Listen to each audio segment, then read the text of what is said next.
अविनाश पर्वत आता आपल्यासोबत जोडले गेलेले आहेत। अविनाश, या क्षणाची ताजी माहिती काय आहे?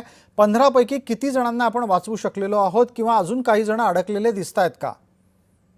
हो सर, नक्कीच 7 जणांना जे आतापर्यंत रेस्क्यू करण्यात आलेले आहे। काही वेळापूर्वी भारतीय सेना जी आहे हे या रेस्क्यूसाठी दाखल झाली आहे आणि त्यांनी साधारण 30 मिनिटाच्या आतमध्ये जे आहे 7 जणांना जे आहे काढलेलं आहे आणि आता जे आहे ज्या 7 जणांना काढले ते सुरक्षित आहे। आपल्याला आपण पाहू शकतो या ठिकाणी 7 जणांना काढून जे आहे त्यांचे ते व्यवस्थित असल्याचं जे आहे ते सांगण्यात आलेलं आहे आणि यानंतर अजून आतमध्ये साधारण 11 जण 10 ते 11 जण असल्याची शक्यता आहे। त्यांना शोध कार्य जे आहे ते सुरू आहे आणि 7 जणांना काढले ही एक चांगली गोष्ट आहे ती समोर आलेली आहे। अजून जी आतमध्ये जे अविनाश, आहे एक भारतीय पटकन अजून सेना खुलासा लागेल यामध्ये।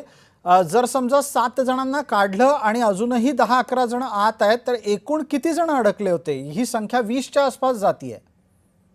नाही, सुरुवातीला 20 जण जे होते अडकलेले होते। आता 15 जण होते असे कळाले, पण आता जे आहे आज पूर्ण तपास केल्यानंतरच किती जण नेमके आतमध्ये होते ते समजेल। पण आपल्याला सुरुवातीचा आकडा जो आहे तो 15 आतमध्ये असल्याची जी आहे 15 ते 16 जण असल्याची जी आहे ती माहिती समोर आली होती। आता 7 जण बाहेर आलेले आहेत। आता आतमध्ये अजून किती आहे ते भारतीय सेना जी आहे ते ठीक आहे, तपासत आहे आणि अगदी काही वेळातच हे पूर्ण काम होईल अशी अपेक्षा आहे। धन्यवाद अविनाश, आपण लक्ष ठेवा या बातमीकडे।